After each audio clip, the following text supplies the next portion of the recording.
Before we get started, if you guys want to learn Arabic, then check out the Kalam app. It's an app that I've been using to practice because I still don't know Arabic, but I'm getting there. And what's great about the app is they allow you to use tools to practice what you just learned rather than just studying it and hoping that you retain it. They give you little exercises that allow you to speak the words, to read the words, to make sure that you actually remember what you're learning. You could use it just a few minutes every day and it will drastically improve your Arabic speaking ability. If you haven't seen Mehdi Hassan versus 20 far-right conservatives by now, don't. Just don't watch it. It's basically 20 racists rage bait a brown man for 2 hours in 4K.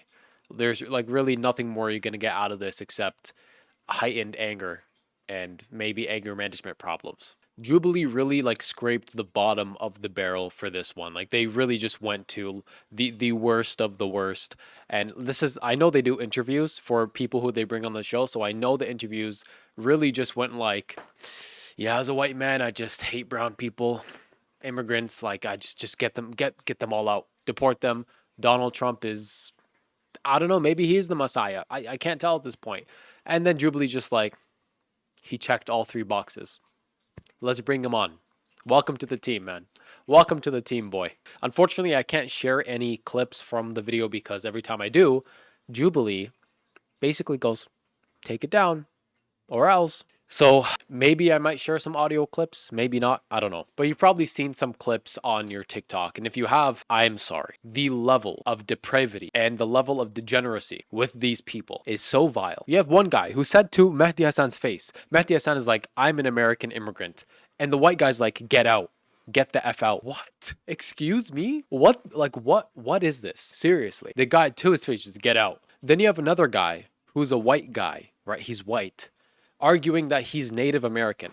A white man arguing that he's Native American because he's American. This is the most like whitewashing I've seen done since bleach was invented. And that's not even the worst. The worst one there wasn't even white. Yeah, I know. Plot twist. Spoiler alert, plot twist. The worst one was not even a white man. It was an Iranian guy with a long pointy mustache and a cap, like he's a detective from the 80s or something like that. And it all started when he mentioned so-called innocent Palestinians. So-called innocent Palestinians. Now, if that makes your ears perk up a little bit and you think, what do you mean so-called innocent? It did for Mehdi Hassan as well. And he asked him, what do you mean so-called innocent? You think they're not innocent? And then it just led down this trail of depravity and just disgust. Because the guy said, not all of them are innocent. And then Mehdi Hassan asks, what about the children? What about the 17,000 children who were killed? The guy says, the usual Zionist shill stuff, straight out of the Zionist playbook. It's like, well, it's Hamas's fault. They're hiding under their beds like the boogeyman. They're hiding down there and we just had to get rid of them. So we bombed the bed. We bombed the home. We bombed the whole city. And then Mehdi Hassan asks a very simple question. What about the Israeli snipers who snipe children in the head? Point blank, just right in the head. What about them?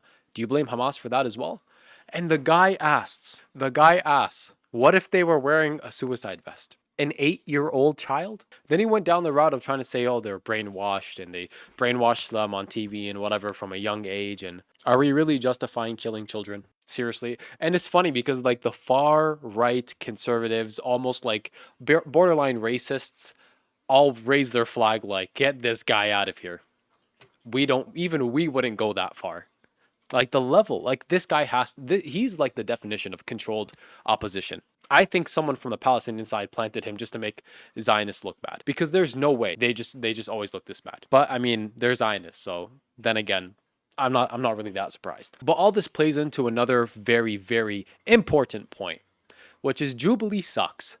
I actually am beginning to hate Jubilee. Before they had some interesting conversation, but I was always wary of them because I knew that, especially for Muslims, they're going to paint them in a bad light. But I didn't realize they kind of paint everyone in a bad light. Like they're just trying to get the worst of the worst in the room with the most popular people to say the most outrageous things. I wouldn't be surprised if without Mehdi Hassan in the room, they just sat all the conservatives around at a circle and said, hey, we're going to rage bait him hard. So just say the most crazy stuff. I promise it's going to get big. And half the people in there probably want to like launch their own media careers afterwards and launch their own YouTube channel and then talk about how they debated Mahdi and blah, blah, blah, blah, blah. But Jubilee really facilitates the worst of opinions to be vocalized. And I think it's much better that these opinions don't even make it out to the public because they're so scarce, they're not even worth debating.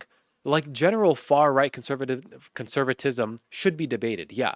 But these extreme opinions of, oh, you're brown, get out, they shouldn't even surface. They should be locked in the deep dark dungeon of people's mental vaults and right behind the racism department. Jubilee should not be facilitating these kind of discussions.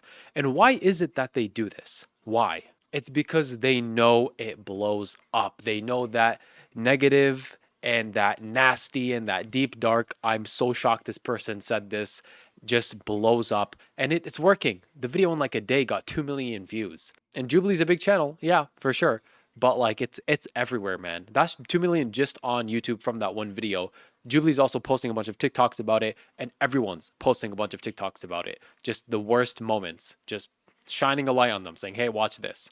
And it's really just going to corrupt people's minds further. And I don't know why people go on Jubilee, especially after that Jordan Peterson episode where he just completely made a fool of himself and people started getting like really snarky with him. Like, I don't know why people go on this. I was surprised that Mehdi Hassan agreed to do it, to be completely honest. I don't know if they paid him for it or if it was voluntary, but it really sounds like just like, hey, want to come get tortured for 2 hours? Now, don't get me wrong, Mehdi Hassan did an amazing job. Like always, he's very good at what he does. He's very good on the fly. He's very good at answering. He's very good at asking the right questions. And he has a good amount of knowledge on what he talks about. He doesn't really speak about things that he's not knowledgeable in. And if he speaks about something, then he is studied on it. So he knows what he's doing. He knows what he's talking about. But that doesn't mean you should. You know what I mean? Like I could, but I don't have to. You don't have to, Mehdi. Like but again, he looked amazing. He did a great job. I don't blame him for doing it. I just wouldn't do it. And that's because like I don't like Jubilee. I don't like Jubilee. I don't like Piers Morgan. I don't like the Daily Wire.